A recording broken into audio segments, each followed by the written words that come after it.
Hoy os contamos cómo elegir el mejor calzado para ciclismo de carretera. ¡Empezamos! Los pies junto a las manos y el culo son uno de los 3 puntos de contacto con nuestra bici y elegir el calzado adecuado es tan importante como elegir bien los guantes o el sillín. Las zapatillas influyen de forma importante en el rendimiento y sobre todo en la comodidad. Para que encontréis la mejor que se adapte a vuestras necesidades, vamos a conocer las características principales de las zapatillas de carretera o ruta. Comenzamos por la suela, donde encontraremos 4 puntos a tener en cuenta. La rigidez de la suela es muy importante, pues aumentará la transmisión de la energía de nuestras piernas al pedal. Cuanto más rígida sea, más directa será la transferencia de potencia, pero también será más incómoda. La rigidez de la suela se define por un índice que suele partir del 6 y llega hasta el 15 en algunas marcas, aunque no hay una norma estándar y puede haber diferencias entre marcas, aún con el mismo índice. En ciclismo de carretera recomendamos índices de entre 6 y 8 para principiantes, entre 7 y 9 para aficionados que hagan rutas largas y los índices superiores a 10 para ciclistas exigentes y profesionales que busquen un gran rendimiento. Las suelas más rígidas pueden llegar a convertirse en una pesadilla en rutas largas para aficionados que no estén muy acostumbrados a ellas. Por eso, os recomendamos que no os fijéis ciegamente en las que llevan los profesionales y tengáis en cuenta vuestro perfil de ciclista. Lo mejor, pasar por una tienda especializada como las de Mabut y recibir asesoramiento profesional. En cuanto a los materiales con que se fabrican las suelas, podemos encontrarlas con mezclas de plásticos, composite o fibra de carbono en las de más calidad y mayor rigidez. Su diseño es prácticamente liso, sin apenas tacos o relieves, porque no se suele andar en ciclismo de carretera y se busca la máxima rigidez y eficiencia aerodinámica. Suelen llevar algún refuerzo en el talón para evitar que nos resbalemos. Y para terminar con la suela, todas contarán con el estándar de 3 agujeros para el anclaje de la cala, y algunas, excepcionalmente, llevan también anclaje para calas de MTB, aunque no es recomendable usar esas calas con zapatillas de carretera. Si queréis aprender a colocar las calas correctamente, no dejéis de echar un ojo a este vídeo. Pasamos a la parte superior de la zapatilla, donde encontramos otros 4 puntos a destacar. El primero será el material de construcción, que puede variar mucho según la marca y el nivel de las zapatillas. Las orientadas al máximo rendimiento buscan la mayor rigidez posible, acompañando a las suelas. Pero las marcas más punteras consiguen un excelente equilibrio entre rigidez y comodidad para ciclistas avanzados, con tejidos elásticos y flexibles como el Dyneema de Specialized.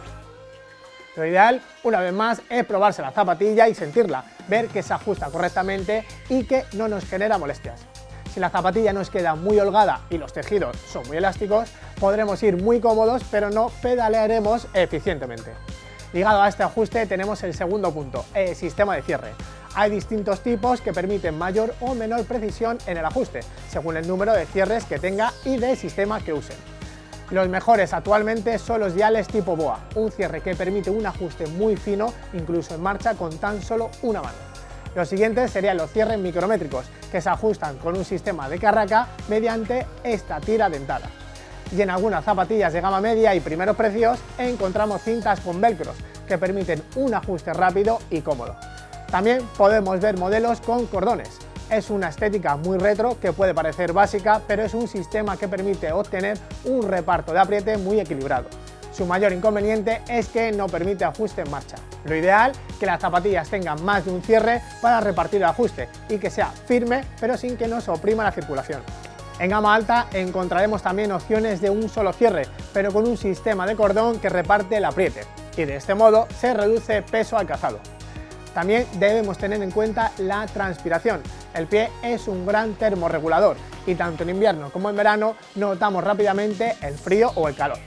Por ello, en verano debemos elegir zapatillas con una buena ventilación y transpiración, y en invierno tendremos que buscar un buen cubre zapatillas o mejor aún, optar por calzado de invierno de carretera que nos aislará de las inclemencias meteorológicas.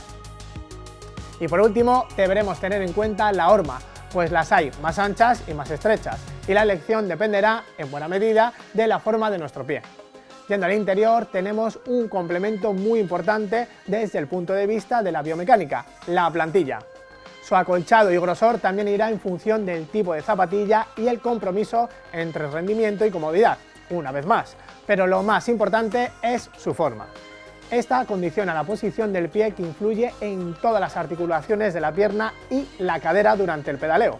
Por eso es tan importante su diseño para optimizar el rendimiento y evitar lesiones.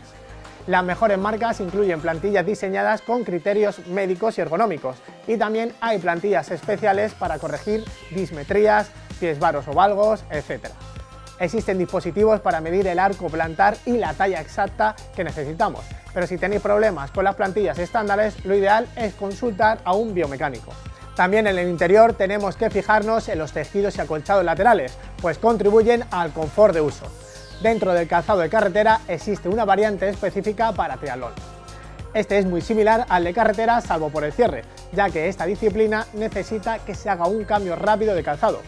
Lo más habitual es un velcro en la zona superior del empeine más grande de lo normal. También los hay con sistemas dial que permitirán un ajuste más fino cuando vais sobre la bici. Además, suelen contar con un tirador bastante grande para poder colocar la zapatilla lo más rápido y eficiente posible. También son zapatillas muy ventiladas, ya que se llegará con los pies mojados tras la fase de natación y esto permitirá que se les seque antes. Suelen llevar un forro interno muy cómodo y agradable para usarlas sin calcetines. Y un factor que no podemos olvidar, hablando de ciclismo, es el peso.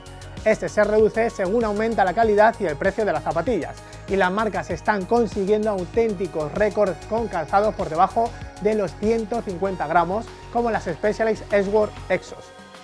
Una pasada. Y para terminar es muy importante elegir la talla adecuada. Lo ideal es que consultéis las tablas que tienen los fabricantes, y mejor aún que acudáis a tiendas especializadas y os probéis las zapatillas. El calzado de carretera debe quedarnos bien ajustado lateral y verticalmente, sin llegar a provocar molestias, y con un margen libre de entre 1 y 2 centímetros en la parte delantera para evitar que los dedos lleguen a tropezar con la puntera y permitir que circule bien la sangre para la correcta termorregulación. Esperamos que os haya ayudado a elegir vuestro próximo par de zapatillas.